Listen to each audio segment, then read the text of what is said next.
Maayong buntag ka natong tanana, anapod ko diri sa Facebook, gayaw-yaw na po, doon na nga saba na perunta, pero wala mong karapatang mga saba ninyo, so ipakita na lang nako ninyo akong mga sudan nga nindot kaayo.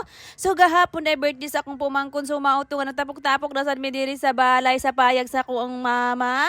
Og pagkahuman ana si Mayo ni murag nawong iring tungod kay gusto siya mulakaw-lakaw ug makaon-kaon na ng makaon nga tsokolate. Og maingon na sa mga tao di ang ako gwapa kay kunya akong anak murag iring.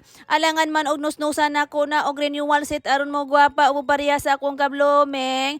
Siyempre naglakaw-lakaw na sa silong, siyempre mabuling gid na siya. Kamo kay judgmental bugay mong dagko, mura mong perfect sa inyong kagalingon. Siyempre mabuling gid ng bata. Og diara ang inahan gwapa kaayo, perfect kaayo. Nya kabanaba jud og buotan. Grabe ka bless anang behana. So mao tumaw din na nagsugba dayan mi og karning oink oink. Dami kay na siya kadalag sa raman ta makakaon ana og mga sinugba.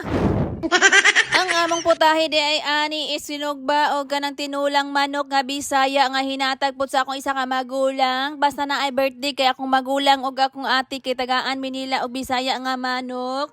Og mao na siya giluto na og mao na ni nga panahon nga nangaon na mi hapit kay naluto na. Kanang uban diyan ni duol dadayon kay naluto naman.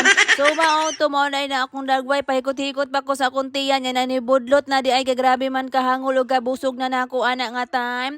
Kay mura man mi og pista kun hadlok man ko og kanang dili makakaon, sumao to gidaghan ako akong plato og sulod. Og mao siya nakita ninyo sa video nga ni budlot na gid siya. Mao na kay dalo man kay nang behana na. Og mao to ning ana ko may pagwala ko ning kaon og daghan kay naa pa man di ay kanang milon. Og mao to paghuman na mo og kaon na diri nagtapok-tapok na sad mi wala ni nasagol kami lang. Og mao na ang gwapa na babay na asawa ni Untulan.